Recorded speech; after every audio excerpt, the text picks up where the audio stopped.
I don't think there's any doubt, I think you'd have a hard time finding somebody to argue with you that Jesus is not the central figure, or Jesus is the central figure of the New Testament. He is. He's probably the most important figure in the Bible, but definitely in the New Testament. He was the Son of God, yes, but he was also a prophet, a teacher, a miracle worker. He did some pretty impressive things, and his disciples and his followers probably sat around telling stories about him long after his resurrection. I imagine them sitting around a fire late at night, passing around a skin of wine and remembering the exploits of their old friend Jesus. Why, I remember one time one of them would say, a blind man came up to Jesus and asked for help, and Jesus spit in his eye, and don't you know what he could see? Another one would say, I remember one time a fella came to Jesus, said he couldn't walk, and Jesus told him to get up, and he did. And somebody else would say, yeah, there was that time that we were fishing. Remember that? And Jesus told us to throw the net over on the other side of the boat, and we'd catch something, and we caught more fish than we could even get into the boat. Do y'all remember that? Oh, that Jesus. He was a character. He was something else. Remember when he stood up to the temple authorities? He turned over the tables of the money changers, called them all a brood of vipers. Y'all remember that? And how about that time he stood up in front of Pontius Pilate, wouldn't even dignify his questions with an answer? Pontius Pilate, and he didn't even answer. And then when they put him on the cross, he called on God to forgive them. Can you believe that? People love Jesus, largely because of the things that he did. He stood up to the powers of this world. He loved the weak and the poor. He associated with sinners. He healed people who had no hope. But Jesus did not want to be worshiped as an idol. He did not want to be revered in that way. He stood up to the powers of this world. He did not want to be revered as an idol. Loving him was not enough. Thinking kindly of him was not enough. Being impressed by him was not enough.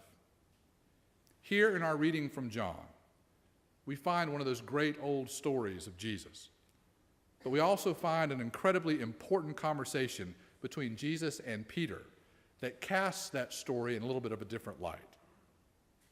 Now, we remember Peter because he was one of the disciples, but he was also the most impetuous of the disciples. And he also didn't always understand exactly where Jesus was coming from.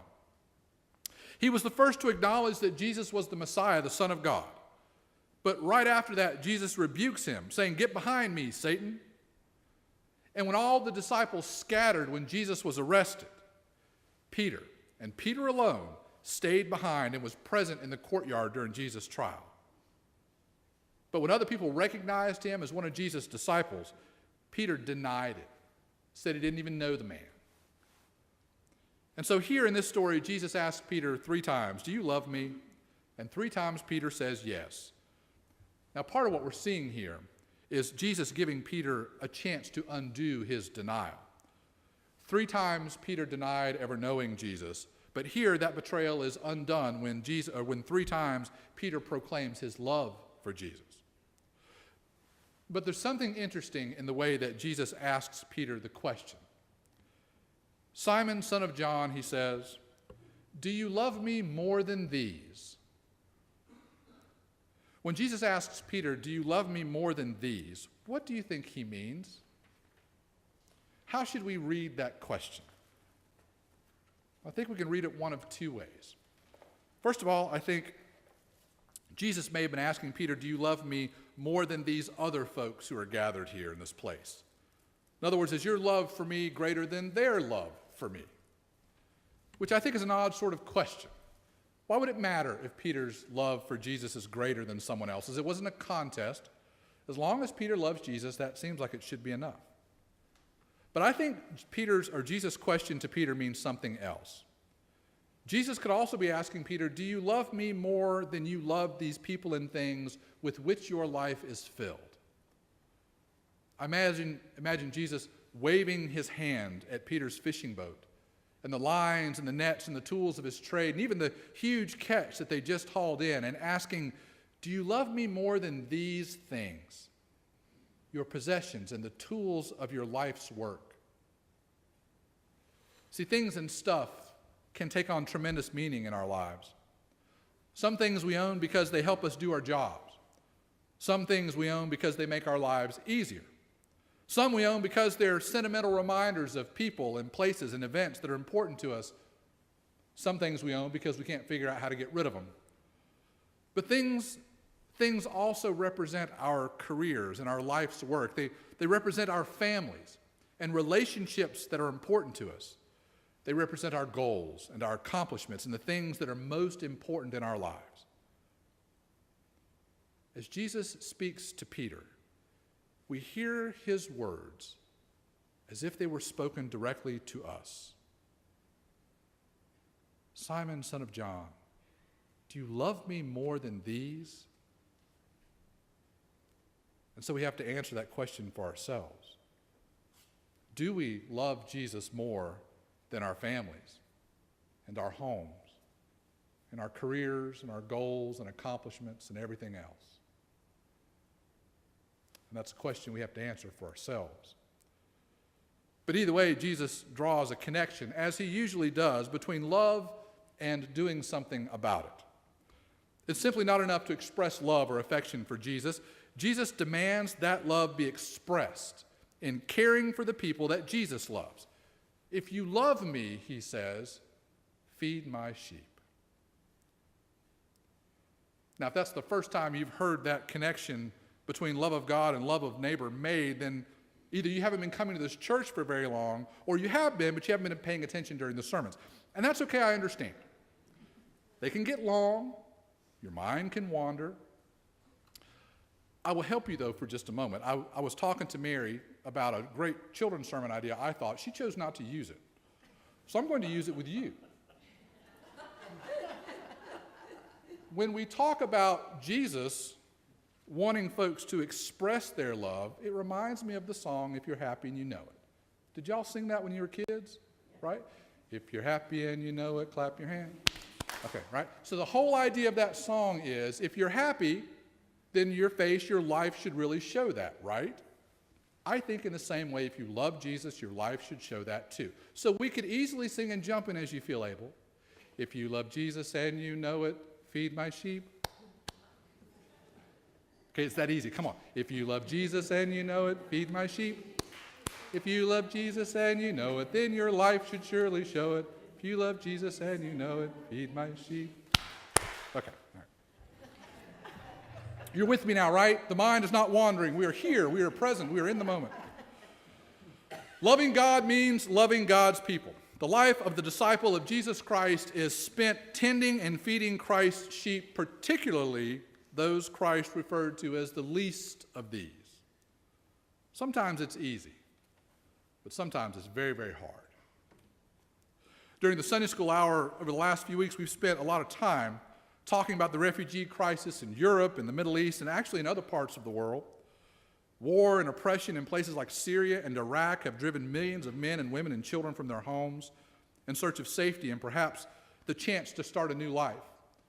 Hopefully many of you were here this morning to hear Neela from Nepal and Bhutan speak about his experience as an immigrant, fleeing persecution in Bhutan to come to the States, Nepal, and eventually the States. Many of those refugees that we see in the news every day, though, have fled not because they wanted to or because they thought they could take advantage of better job markets elsewhere. They fled because staying behind meant desolation and death. Somali-born poet Warsan Shire summed the migrant crisis up beautifully in her piece entitled Home. You have to understand, she says, no one puts their children in a boat unless the water is safer than the land. And as we see the pictures of men and women and children crammed into small boats in the Mediterranean, streaming through border checkpoints in Europe or seeking safety in refugee camps in Lebanon and Egypt and Turkey and Syria, it can be easy to just look away. It's a big problem, and it's happening on the other side of the world. But what if it were happening here? Well, it actually has before. The Dust Bowl crisis during the Depression era saw hundreds of thousands of Americans forced to leave their homes in places like Oklahoma and Texas to head west in search of a better life, California. The Great Migration of the early 20th century witnessed hundreds of thousands of African Americans leave oppression and injustice in the agrarian South in search of a better life in the industrial North. Shoot, the United States exists because people braved the perils of the open sea in search of a chance for a better life. But maybe this time it feels different. Recent attacks in Brussels and Paris raised the specter of terrorists potentially slipping in with the tide of need.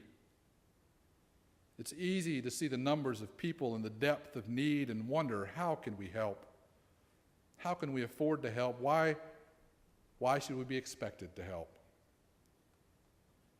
And yet, how can we look on this humanitarian crisis and not see millions of the very people that Jesus told Peter to care for? And as overwhelming as the crisis seems, especially when you consider the need in other parts of the world too, we still hear Jesus saying, if you love me, feed my sheep. Now, Jesus could afford to make crazy demands like that because he didn't have children to feed. Jesus didn't hold down a 9-to-5 job with coworkers and a boss who expected him to be in the office at the same time every day. Jesus didn't have a retirement to plan for or bills to pay. Jesus didn't have scary people masquerading as lambs and just waiting to blow him up. And all that's true.